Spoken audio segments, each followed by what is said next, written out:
Good morning, everyone, and welcome to the Rangers Review morning briefing. It is Tuesday, the 17th of September. I'm Derek Clark, and I'm joined this morning by Joshua Barry. How's it going, Joshua?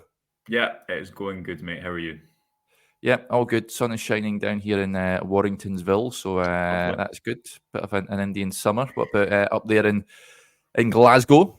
It was actually really nice yesterday, and I think it's meant to be a nice week. So we've had an absolutely terrible summer, and then stereotypically September will actually be all right. So I think it's gonna be a nice week up here as well. And but we shall see. Never trust the weather apps and all that. Yeah, 22 degrees. 22, wow. Could be, which is bonkers. Better clear up our afternoons a bit then in that case, eh? Yeah, absolutely. Right, people aren't tuning in because they want to hear about the weather. They're tuning in because they want to hear about Rangers, of course, and lots to talk about.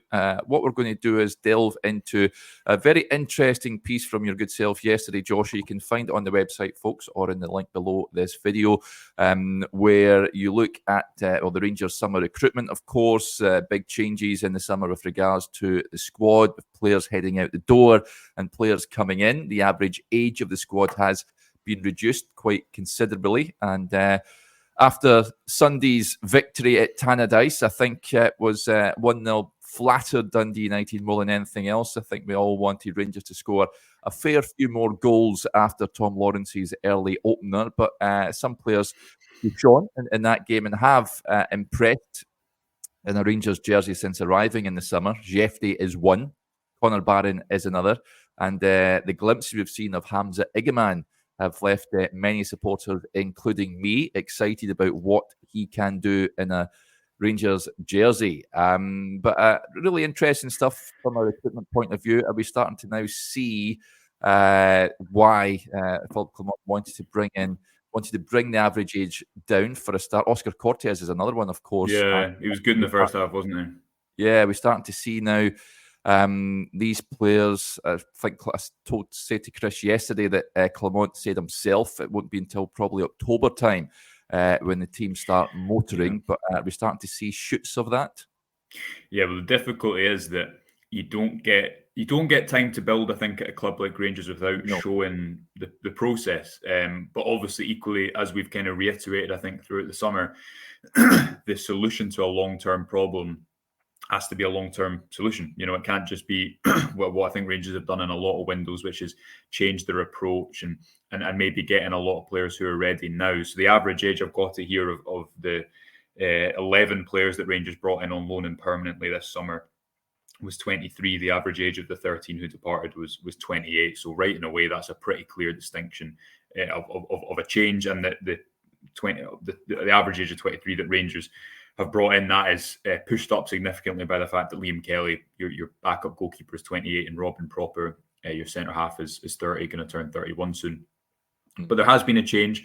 The difficulty this summer, and I'll read out a quote from Clement, but the difficulty if you speak to people close to this situation this summer is that Rangers had to add value to their squad, but also get a squad who could compete now. And we're talking about one game against Dundee United, so we could feasibly be speaking in two games about a squad that we maybe perceive isn't ready. So it is a live conversation, isn't it? But you have to reduce the wage bill as well and do all that, as Clement has come back to. Wow, you're losing a number of players out of contract because the squad management has been so bad, especially for the level of wages that the Rangers squad had eventually risen to. Clement said after the game at the weekend, he said, "I believe really hard in the potential of this squad. It's not the easiest thing with the situation we had. 7 players going out the building for £0, replacing them and adding strength to the squad. It's a very difficult thing to do." Effectively saying to just, stay to before you think about moving forwards, just in terms of numbers, but to just get to the same place, you have to invest because you don't have money coming in for the likes of Lundstrom and Barisic. You do have money freed up in the wages that have been freed up by them leaving, and increasingly throughout the window as Rangers struggled to maybe move on the extent of players initially hoped, although they still did move a number of players on, that finance was increasingly freed up as more loan deals and loan to buys were explored. Obviously, the Bajrami deal, it took a late twist and he came in permanently, as we kind of covered the last couple of weeks on the website. But Clement also said previously at his press conference on Friday, it was a difficult exercise for everyone, the recruitment team, the board, budget-wise, to do it in a good way. That's the reality of the moment. On the other side, we have several players leaving for free who've played a lot of games in recent years, but were over their best period. It's a new cycle. You need to bring young players in who can add value for the future, but perform directly also. And that's a difficult thing to do. I still think that if you look at Rangers summer window, there's gaps in the squad. This isn't a squad that's completely ready, is it? Especially, I think the number 6 position, as good as Conor Barron has been in certain games, you're light in that area. You're light in other areas of the pitch as well. But if we take those 3 players that the pieces kind of nosed off, Derek, and you highlighted from the weekend, Cortez only played 45 minutes. Chefty's 20 years old. I think he is a better player than Borna Barisic now. But Barisic had a few really good seasons, and that shouldn't be overstated. But I don't think he was that suited to Clement's style of football. We've seen what Chefty can do going forward, but he's also had, and I think he will have a couple of games where you think defensively he looks a little bit weaker, and that's clearly the weaker element of his game. But he's definitely made a good start for being 20 years old. He's younger than Robbie Fraser. You know, people forget how young he is, and I think he started pretty impressively. Conor Barron, is he an upgrade on John Lundstrom's form at the end of last season? I think he is. Again, I still think Rangers in that number 6 position could have done with more. Barron only played about 90 minutes for Aberdeen last season. It's a lot of trust to put in him over the course of the season. But I think at the moment he's obviously again on significantly lower wages than Lundstrom in the start of the season really well. And Igamane, we've not seen much of him, but I put in my piece, I think it shows that Rangers supporters have been kind of starved of that individualism or just someone exciting in those areas for a couple of seasons because of the reaction you see to someone who came on and looked really good, didn't he? In particular, the way that he was able to drop in and link the play and then drive forward at the Dundee United defence. So we've not seen much of him, Derek, but obviously the kind of player he's replacing the squad, the Danilo situation aside, is Kemar Roofe, who'd only played 6.7 minutes in the last 2 seasons at Rangers. So if you take those three situations in isolation, will those players have bad games? Yes, but the fact that they're younger makes sure that they have resale value in the future, make sure that they're going to get better, and they're obviously as well coming in on lower wages, and that is the balance that Clement is saying Rangers had to strike in the summer window. So by no means was it, I think, a brilliant window where you can say all the issues are resolved, all the targets were achieved. Yeah, it will take a few, but I think it's also important to point out that the direction is different, and in a few situations you're starting to see the benefit of that. Yeah, some interesting points off the back of that. Just on Igamane, Jamie says he raises the point. Size of Igamane's legs, they're huge. They absolutely are. He's a stocky fellow, and he can handle himself, it looks like. So I'm very excited about seeing more from him. John with the point says, would you start Igamane on Saturday? Said this yesterday, I think, on the show. I'd be starting him against Dundee, Joshua, even if he... Yeah. I know that he hadn't... Well, Clement admitted that he did have an injury when he arrived at the club after the game at the weekend, but I would be looking to start him, even if he just gets, an hour or what have you. I want to see more of him. Would you start him against Dundee? Yeah, we're going to cover, myself and Adam on the Tactics podcast this week, and on the website, we're going to have a little bit more of a look at how he compares to Dessers, because that game on Sunday, I think, and I tweeted about this before and after the game to kind of put a bit of a picture to what I was trying to say in my muddled fashion in the middle of a game when, as you know, you're trying to write a million things. I don't think those type of games suit Dessers that much, because you see when Rangers don't dominate the territory and their wingers are pushed back, the striker's isolated. We see this most obviously in Old Firm games. The striker's isolated, and because Dessers isn't a back-to-goal striker or someone who's really going to that often punish a team when there's a lot of space, I would say maybe if he's facing the goal, but not if he's the one holding the ball up, then that's when I think it becomes too easy for opponents to pen Rangers in. And we saw that, I think, before Igamane came on. When Igamane came on, it didn't totally solve it, but he created that chance for Lawrence, didn't he? And that came all the way from a proper pass.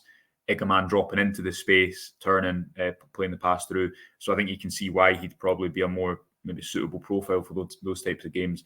Why not play him? I mean, who'd your front four be? If Cherney's better after his virus, you're maybe looking at Cherney, Cortez, Igamane, and Bajrami. I think that'll be interesting to see, wouldn't it? And he looks ready to contribute. The frustration for Clement, I'm sure, will be that because Danilo is not there, he can't maybe try Igamane off the left-hand side, or he's got to be a little bit more protective with him because he's the only other option.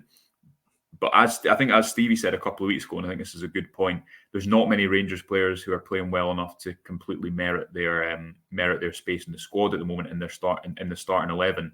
That applies to Bajrami as well, even though Lawrence did score that goal at the weekend and I thought played well. So we've not really seen Dessers rotated since he came to the club because of the injuries in the striker situation. It's been Roof and Danilo behind him. Maybe that'll help him as well, the fact that he isn't going to have to play all these games all the time and be constantly out there for 90 minutes, because I did think at the weekend he didn't have a great performance in it, and it wasn't a game that really suits him. He had a good chance before halftime, probably should have taken it quicker than he eventually did. But yeah, perhaps being able to rotate that spot with Igamane will actually help him as well. Yep, let's get them started. So that's what I want. We'll talk about our teams later on in the week, but there's a comment here as well. Dana Life says, would you play Kelly on Saturday, lads? I would be tempted to play Liam Kelly on Saturday. He's been brought in as backup to Jack Butland, of course, but yeah, I'd be playing him on Saturday. Would you be playing him, Joshua? I don't know, because it's still a big game, isn't it? And it's you want to play your strongest team, but he's come in to play games. I know what you mean. He's a good goalkeeper. It's not like you're sticking an outfield player in. Yeah, that's true. Yeah, that's true. That would be a whole different conversation. I mean, he's going to play games at some point. Did Clement change his cup goalkeeper last season? I don't think he did at all. I think it was consistently just McCrory at Dumbarton, that was it. Yeah, McCrory at Dumbarton, and that was it. So I don't know. I kind of have a feeling that he might want to keep that, because it's Saturday. Before that, I guess it's Malmo on Thursday, so maybe you do actually rotate a little bit more. There's not loads of games in September though, so my feeling was he might just keep Butland with that back four because they kept a clean sheet. But equally, as we discussed before the game at the weekend, Dujon Sterling needs to play. Where does he play? You've got Kassim Wierjo or Nana. You've got him as well, who can play in centre half or right back. And I think Dujon Sterling, we'll talk about him maybe throughout the week at another point. I was actually looking at the proportion of minutes he played in various positions last season, and it is what you'd expect, very sporadic. As I keep coming back to, I think he needs a 1 or 2 maximum positions to kick on in, because everyone saw how good a player he can be last season. He had some injury issues to overcome. I think he's a player who should be in Rangers' strongest starting 11. Yep, lots of comments coming in on the chat. Play your strongest team.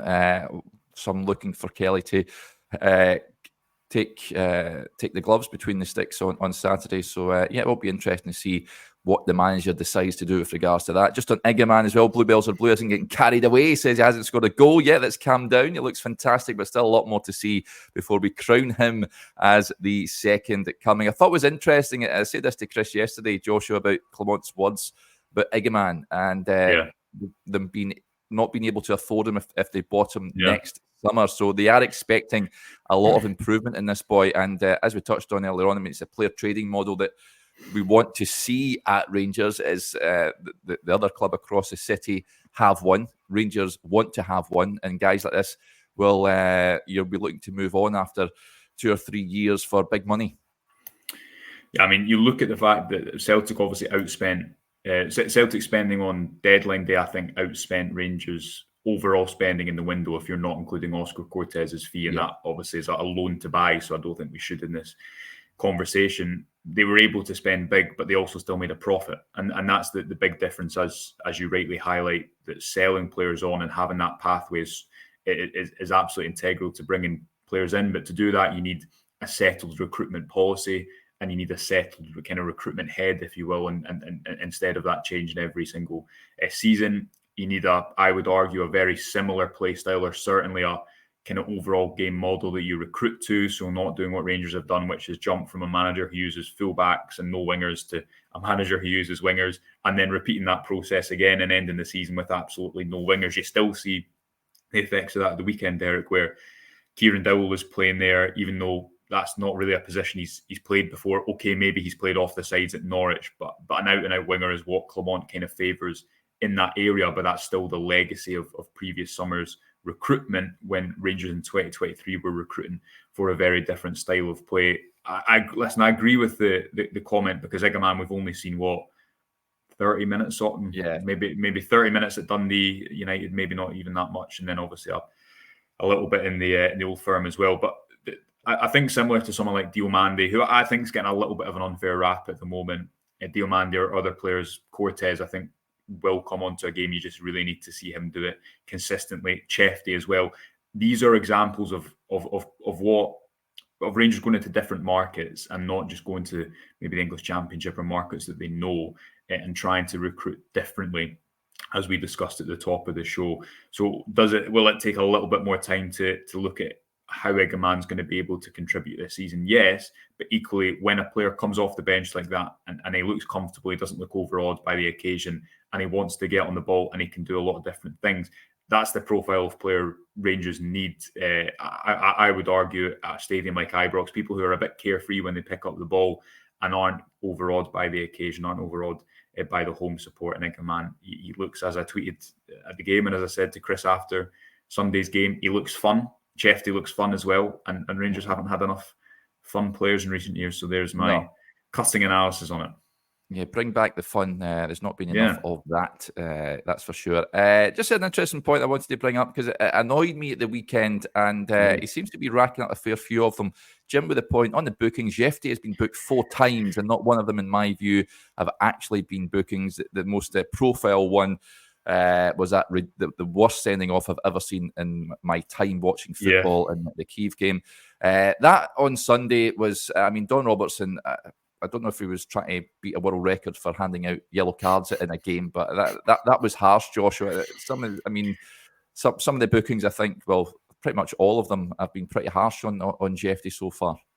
I actually, it was about 5 minutes from the end of the game, and I can't remember who Don Robertson had yellow carded. It was either Nico Raskin or Dujon Sterling. And whoever I was sitting next to in the press box said to me, "That's Rangers." What was it, like 9th yellow card, or was it I don't know if that was between Dundee United and Rangers or just Rangers. And I couldn't. I'd obviously been paying attention and seeing the yellow cards go up, but it didn't feel like that type of game, did it? And there's a couple of bad tackles, obviously the one on Barron, and maybe a little bit in return on that one as well. But there wasn't. It didn't feel like a particularly kind of angry game. So I agree with that, and I wonder if you look back at the Kyiv game and the fact that Chefty is really fast. He's someone who goes into tackles maybe at pace quite a lot, and whether that comes into it a little bit and he's given a false representation because referees think he's being overeager in his tackles. But I agree with the comment. I did think it was harsh. He's still learning the game, isn't he? Because he's only 20 years old, and that shouldn't be forgotten. You've still got Ridvan to come back into that position, and it'll be interesting to see how that dynamic works. Yeah, did he get a game? No. I don't think at the moment, no. I mean, they're slightly different players, but they've got a lot of similarities. But what I will say is it is nice for Rangers to have a few options at fullback as opposed to what they've had in recent years, which is one option at fullback or sometimes no options at fullback. You still had Dujon Sterling playing there in a couple of Old Firm games last season. At the moment, I'd say it's Chefty's shirt. And again, I'm not too keen on the idea of, listen, he's probably going to play on the left wing at points this season, but I think he's probably got a higher ceiling as a left back who can attack really well. And does he still have defensive areas to improve on? Yes, but that's going to come. And actually, I think he started the season relatively well defensively, all things considered. But if Ridvan was fully fit at the moment, I think Chefty is your left back because he's the one who's in form, and Ridvan still needs to prove that he can build up a number of games without pulling up injured. Yep, King Gerald Spaniel says any news on Ridvan? Not this moment. It was, I can't remember how many weeks was it the manager he played was it.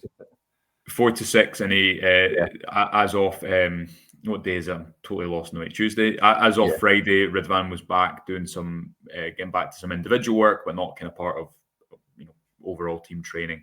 He's the only, obviously, I think, injury absence at the moment. The fact that Raskin's back in there, and big season for him to see if he can, especially because of the lack of numbers in the middle of the pitch, to see if he can kind of, I guess, rediscover the momentum he had at one stage in his Rangers career as well. But I think Ridvan is the only injury at the moment. Yep. There we go. Yeah, Ross McCausland, of course, picked up a knock on international duty, kept him out of the game, but hopefully he'll be back in contention for the weekend's games. This was an interesting thing. I wanted to flag this up because I've seen this yesterday. We talked about will Rangers look towards the free agent market, Joshua? And John Adams with a point here. I've seen this yesterday. Says, is it true we tried to offer Danny Klaassen a contract? News emerged on Twitter yesterday. The Italian transfer journalist Nicolo Schira said that done deal. David Klaassen's returning to Ajax as a free agent. He rejected Rangers and Royal Antwerp bids in the last days to return to Ajax. Of course, former Everton, Werder Bremen, Inter Milan. He was most recently at capped several times for Holland as well. Would have quite liked David Klaassen. It says Danny Klaassen, David Klaassen at Ibrox, Joshua, but wasn't to be. But it shows that if this is true, Rangers are I don't know if they are still looking at free agents, but there is still quality out there. Yeah, they have been and Clement confirmed this publicly, monitoring the free agent market. Obviously, the number 6 position was one that kind of passed them by a little bit in the transfer window. They weren't able to get certain targets, and they had to change plans at certain points in the window as well. It was so dependent on getting certain players out of the building. You see that with the fact that as soon as Campbell goes, Bajrami's into the club. As soon as Wright goes, Casemiro. I'm never going to get. I'm just going to go with Nana, but I'm trying my best. Previously, Lammers out, Cherney in, Goldson out, Proper in. So there's a real pattern that clearly emerged with that in relation to Rangers getting players out to get them in, as Clement publicly reiterated. So we know they have been monitoring the free agent market, and we know in particular the midfield is an area where they'd like to make another addition, because if you can add in the midfield, then Sterling can just be a right back, for example, and Nana can just be a centre half who covers maybe John Suter in that right-sided position and challenges him for that. If you don't get another midfielder, you've got Raskin, Diomande and Barron in there. Obviously, Sterling can play there as well, but then that restricts what you can do at right back. There's a knock-on effect, so then maybe Nana has to play at right back as opposed to centre back. So Rangers have a leaner squad, and that's probably reflected in players who can play different positions like Chefty, as we were just discussing, or Nana or Dujon Sterling. But equally, they are still light in that area you highlighted, the base of midfield, and that's led them to explore the free agent market. But it's a small pool of players, isn't it? And you're also competing, as this report suggests, you're competing with clubs who will have a stronger or a bigger ability to pay bigger wages than someone like Ajax, who've got Klaassen in to strengthen their midfield. Yeah, there's some decent ones out there. No, Luton brought in Victor Moses last week, which was an interesting move. So there is a few players out there that I would like to see at Rangers, but whether deals can be done, it remains to be seen. Just on Klaassen, Bluebells of Blue says it was a makeshift number 6 in his last days before being freed at more of a 10. Not a good move, in my opinion. Why the hell are we looking at that when with Rice sitting there rotting away, is what he says. I don't think he's not rotting away, but I think I speak for many in that I would like to see more of Bailey Rice. We touched on it last week, I think, Joshua, and Lennon Miller, who is playing regularly for Motherwell. Rangers brought Bailey Rice from Fir Park, of course, and apart from a handful of fleeting first-team appearances, we haven't really seen much of him now. We need to factor in he is still a kid. I think he's just going to turn 18 next month, if I'm not mistaken. So he is just a baby, but you wonder, I'd imagine they've got much more first-team experience had he stayed at Motherwell or had moved out on loan somewhere. Yeah, I think there's definitely more to it, and we're going to cover this over the next couple of weeks. I won't put a time frame on it because obviously the midweek games are coming back. But if you look at Rangers' youth pathway in the last couple of seasons into the first team, it hasn't worked. Now, Ross McCausland, people will come back and say, what about Ross McCausland or Robbie Fraser? And both of those are true. However, what I would kind of push back to is that the very fact that under different managers, different players in the youth academy have made the step up, that there's not been the consistency needed. Even if you look at someone like Leon King, he's the example I go back to all the time, but he's someone who in 2022, Rangers let Leon Balogun go for Leon King to play football. Leon King played a lot in the Champions League, was probably overexposed in the Champions League for the options that Rangers had at centre-back. 2 years on from that time, Leon Balogun's just signed a second contract extension. Leon King he's not played at centre-back in a long, long time and is struggling to get any sort of match minutes. You can apply similar lessons to maybe someone like Adam Devine or Alex Lowry, and obviously individual form, and the players have to take responsibility as well. Someone like Chefty is 20 and is younger than a Lowry, or I think younger than Devine or Robbie Fraser or Ross McCausland.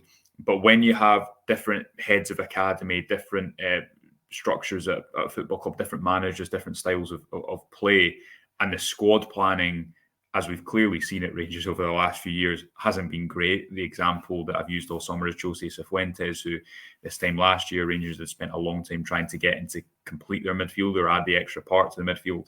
And the following summer, they were trying to get him out of the building. That is not a setting that is conducive to young players gradually breaking into a first team. Bailey Rice was someone who, under Michael Beale, made his debut really early, might have been as early as 16, and was starting to get a few minutes. It was actually just about this time last year that he signed a new contract extension at the club. So it's definitely one that I think it would be interesting to get Clement's thoughts on at one point, because does he see him as a number 6 in his first team options at the moment, or is he someone who he thinks is maybe a year away? How much has the style of play impacted him? Because obviously under Beale, you still play with a number 6, but you've got a lot of midfielders around you, maybe more technical in midfield, whereas at the moment under Clement, there's maybe a lot more space to cover man-to-man off the ball. How does that impact Rice's chances of getting into the first team as well? But I maybe don't agree with the sentiment of rotting away in the comment, but I do think that topic of youth pathway, how it works, and what is the Bailey Rice at this age, especially because of the B team set up, and we know what that is like, and the difficulties that has entailed over the past number of years with Rangers trying to find a solution there. Mm-hmm. Is he getting the right type of games at this age for his development, especially when you compare it to someone like Lennon Miller, who is I don't know if he's the exact same age or very similar age. He's a couple of months younger than him. Right, okay. Or older, one way or another. I'm not too sure who's older than who, but he's either younger or older than him. Yeah, they're roughly about the same age. They'd be in the same class at school, put it that way. So, but yeah, interestingly, Rangers B team do play tonight. They take on Fraserburgh in the SPFL Trust Trophy. So good luck to Rangers B. That match taking place at Forth Bank, the home of Stirling Albion. I think the winners of that will play, for the life of me, I don't know who they play, but if they get past Fraserburgh, I think that the quarter-final draws already took place, I think, last week. So yeah, good luck to the young Rangers side, and hopefully they do the business tonight against the Highland League outfit. There's an interesting point just on the academy. When I was on with Johnny appeared for the Q&A on the Rangers Review Extra channel yesterday. He made an interesting point. Yeah, his hot take was on the academy, and it was an interesting one. Has it really delivered for Rangers and down the years? And should a conversation be had about the future of it and whether it's worthwhile? So do go and check that show out, folks. I thought it was quite interesting stuff. Just on the issue of that, of course, a lot of off-field noise at this moment in time. I'd urge you to go and check out Chrissy's piece over on the website this morning.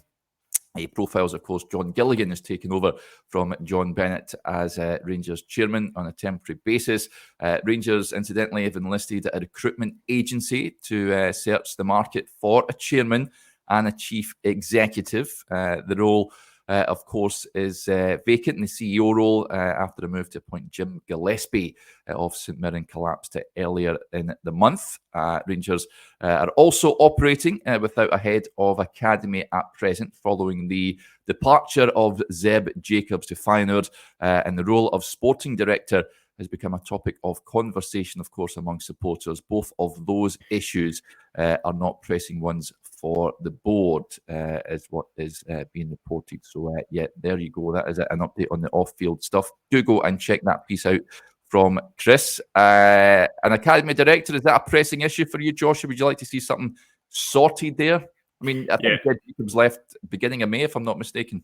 Yeah, and obviously there is kind of continuity in some staff members, some like David McCallum, who's been very involved at different levels of the academy and remains there and has been for a number of years. But clearly that's I just think generally there's been, you're right, Zeb Jacobs was in as academy director for about probably a year as well, maybe. Yeah, I'm not entirely sure not on the time frame at the top of my mind. There's just been too many changes to positions that require consistency. It led to believe that the Rangers executive structure that they have at the moment, Chris obviously mentions the topic of a sporting director, which has come up a little bit recently. That's, as Chris says, not a pressing issue. We're led to believe Rangers have this executive structure, which has elements like the head of recruitment, Niels Kloppen, as we're discussing with how recruitment has changed, Derek, what that maybe looks like, what that has entailed. We've previously discussed how Rangers have moved towards more of a football board structure behind the scenes as well, but believe that,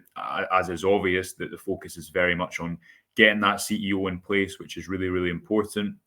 John Gilligan is someone who really knows the club and is regarded as a very safe pair of hands in the interim until Rangers get that consistency they need. As we've discussed all summer, whether it be academy director, CEO, chairperson, chairman, whoever it may be, Rangers need consistency like any football club, I would say, in those positions. And certainly if you're not going to have consistency in one, or if you're going to have a lot of change in one of those areas, you can't afford to have change across the board in those areas, as has materialized kind of over the last number of months. And yeah, very much believe that the CEO is the priority. And once that CEO is in position, I think Rangers could do with him staying for a while to really stabilise things and set the vision long term. Yes, absolutely. Right, that'll do us there. Big thanks to Joshua as ever, and thank you to you all for tuning in to the show. It's greatly appreciated, your support to the channel, so thank you. Right, we'll wrap up there. If we don't speak to you later on, then enjoy your Tuesday, and we'll be back on it tomorrow morning. Hopefully you can join us then. Until then, bye for now.